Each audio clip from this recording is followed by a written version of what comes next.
What do Falcons do? Rise up. Welcome to Rise Up Reactions, show where we talk all things Falcons, NFL, Georgia sports, and in general the sports news of the day. And man, what a banger today was, guys. It is the first day of the legal tampering period in the NFL offseason, leading into the 2023 business here for the NFL. And man, we had a lot of news coming out today, Falcons specific along with the rest of the league. So real quick, I want to hit a couple of highlights from the rest of the league. I'm just right here on the NFL free agent tracker.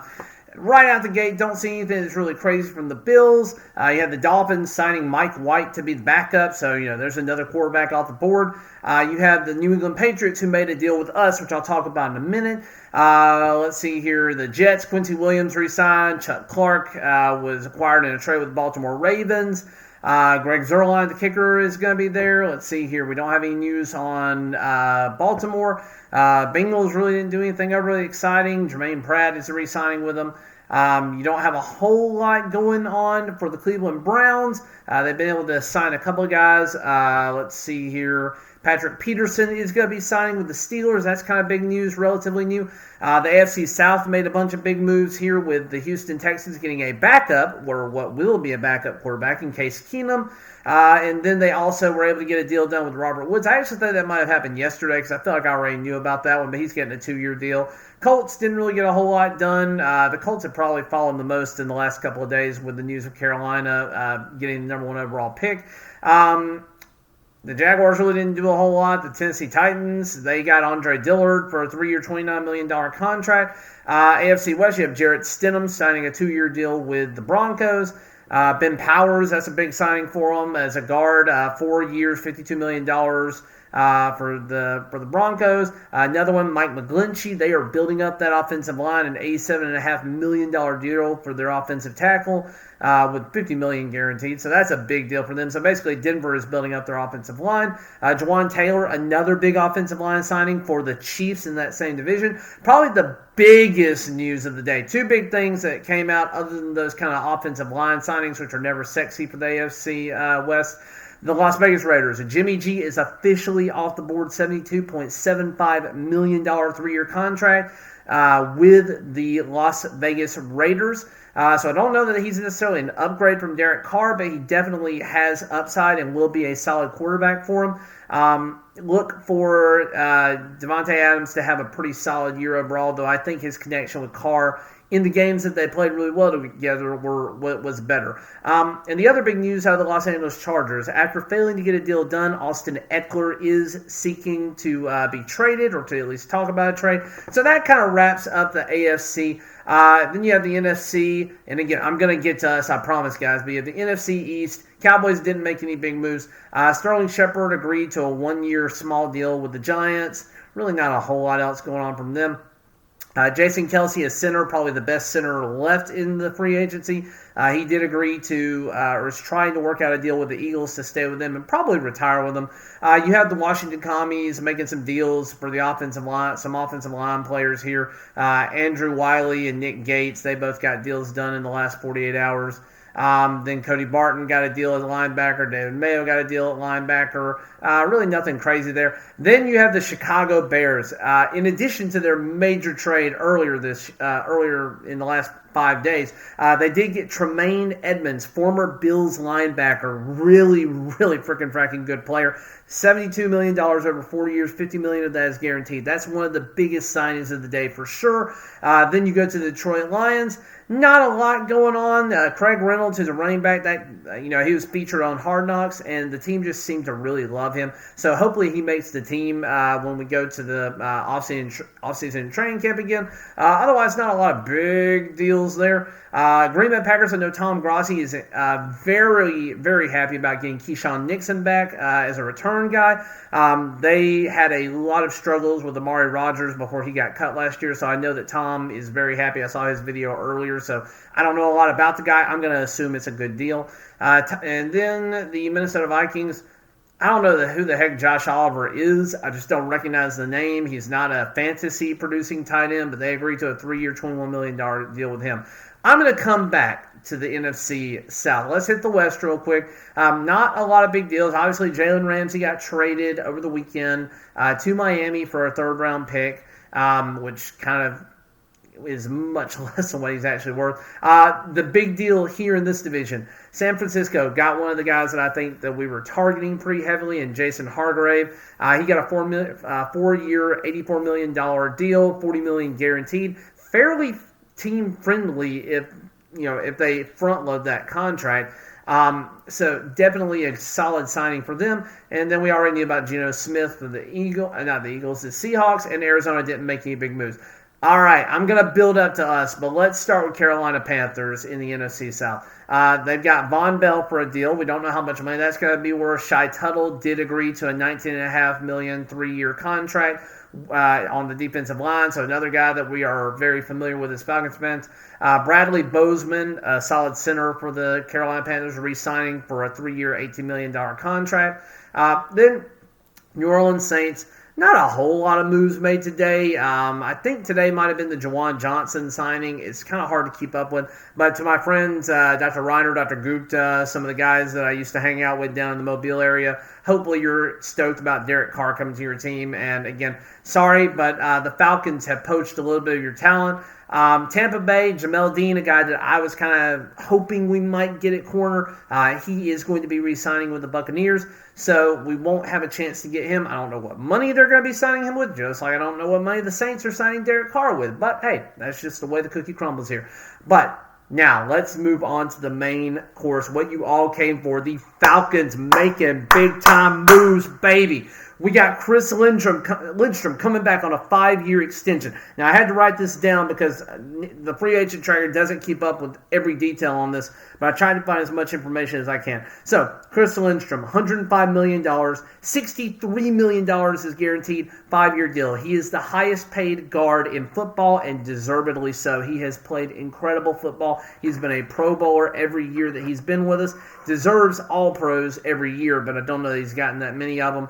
But solid deal all the way around. We're going to be averaging, I think that comes out to $21 million a year. But again, only really the first 3 years of that contract are guaranteed. And if for some reason he falls off or suffers injury or something happens with the team, we can restructure, we can do some different things. So functionally, that is a 3-year deal for $63 million.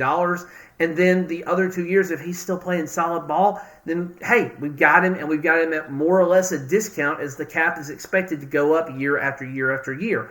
So, another move, we already knew about this one, but I do have a little bit more details. Lorenzo Carter, he's one of our edge rushers. He signed a $9 million deal a few days ago. $6.25 million is guaranteed. It's a 2-year deal. It's about what I thought. I thought when he re-signed, it would be somewhere between the $8 to $10 million. Didn't know it was right in the middle of it. Most of that money is guaranteed in the first year. So, again, a guy that we could move off of if he's not productive or he doesn't fulfill the role that Ryan Nielsen has for him this coming year. But definitely a solid signing. He was our most productive edge rusher this past year. And I'm still hoping that the Falcons will sign, once we actually get to free agency, and even tomorrow, may sign an edge rusher. Or if we don't sign an edge rusher, that tells me what we probably are going to be doing in the draft. Because I do think at this point, there's definitely going to be 3 teams ahead of us taking quarterback. Maybe a 4th team. You don't know. We'll see who trades into those spots. There are definitely 4 teams ahead of us that need quarterbacks for the future or need to think about their future quarterback situations. And then the other guy that re-signed today is Bradley Pinion, our punter. Saw way too much action last year, but he was very good at what he did. Signed a 3-year, $8.65 million deal. $4.325 million of that is guaranteed. Most of that money being given this next year in 2023, $3.5 million. So after this year, if Bradley is not particularly doing well or we need to move on from him or something happens, we can for a very low cost. I certainly hope this works out where we're able to keep him. But again, we're giving him almost half of his money up front. So it's going to be a relatively small cap hit in the years after this contract. So not a bad signing overall there. And now, that's the re-sign players. Let's talk about the big freaking moves of the day. Starting with a trade. Falcons traded the 245th pick, 7th rounder, overall to the New England Patriots for Jonnu Smith, tight end. He is only 27 years old. I thought he was older than that just because I feel like I've seen his name forever in the league, going back to when he was with the Titans. I remember him being a solid fantasy option. It's kind of a sleeper when he was with them. He was only drafted in 2017. He's only 27 years old, came into the league fairly young. and he brings a veteran presence. I challenge you to tell me, who in the hell are we going to get in the 7th round that has veteran tight end presence, pretty solid hands overall, and has worked with Arthur Smith at the best part of his career? Who are we going to get at tight end at 7th round, 245 overall in this draft? I would argue that he is easily better than anybody we are probably going to get rounds 5 and on, if not into the 3rd and 4th round. He has that kind of talent. He's had some down years in New England, but I do believe that he could be a solid piece. I also think this means that we are less likely to bring back Michael Pruitt.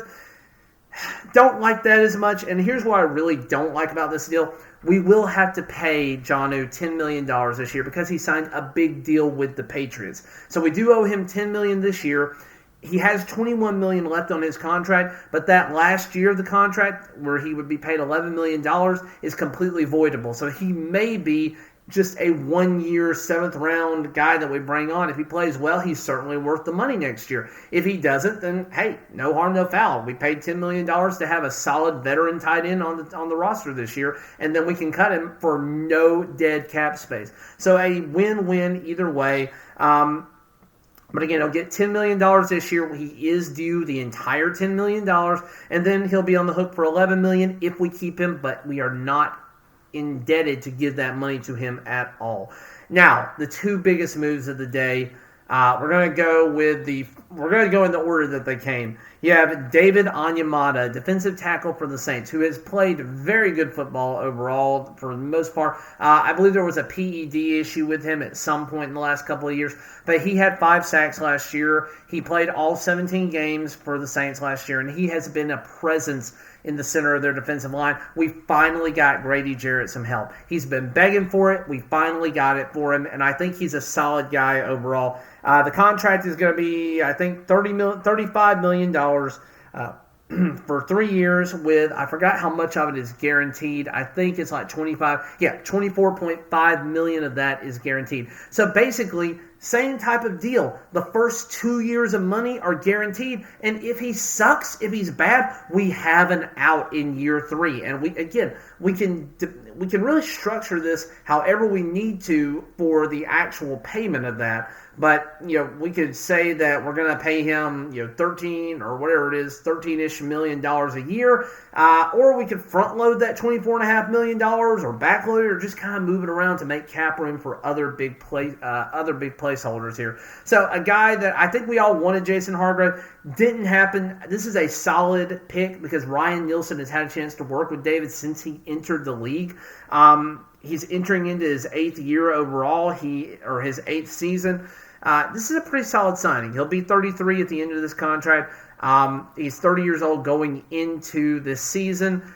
I really like it. He knows Ryan Nielsen really well. I think that's the biggest thing he has going for them, is that he knows the scheme that Ryan Nielsen is trying to run, and he is a veteran presence on the defensive line to help guys like Taquan Graham. I think we moved on from Abdullah Anderson, but if he's still there, then that would be another guy that he could help out. And then finally, we got the big fish, guys. The one that we have wanted, the big, splashy free agent signing that we have all been begging for this offseason. Secondary help is a-coming. Jesse Bates, the safety from Cincinnati. We signed him to a huge deal, 4 years, $64.02 million with $23 million guaranteed in year 1. And let's see, I don't remember how much is actually guaranteed out of the entire contract, but basically we're paying him 1/3 of the contract in year 1, which makes it very team-friendly going forward. That's going to leave us with about $40 million to pay him over the last 3 years of that deal. So more or less that averages out to about $13 million. So he's going to get paid a ton of money this year when we have the cap space to do it, and then he's going to be paid a little bit less over that time. And again, I don't have the details in front of me on how much of the money is guaranteed. Obviously, $23 million is guaranteed, but I don't know how much else. He's been a top safety in the NFL for the last few years now. They had the option to franchise tag him in Cincinnati, and they chose not to. Thank the Lord. He is an Atlanta native, or a Georgia native at least. I am so happy to have him back home.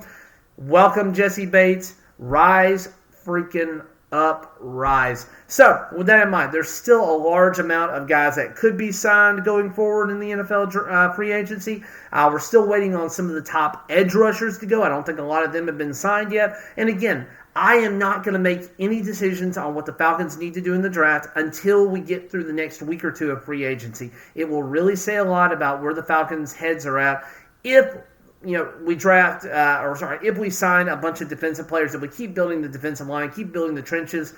I am excited for these moves, guys. I don't believe you can win free agency. I don't believe you can win the offseason. I think you have to have all the components work together and fit together right. And this seems to be a very coherent plan and a very solid team that we are putting together. A mix of young talent and veteran presences.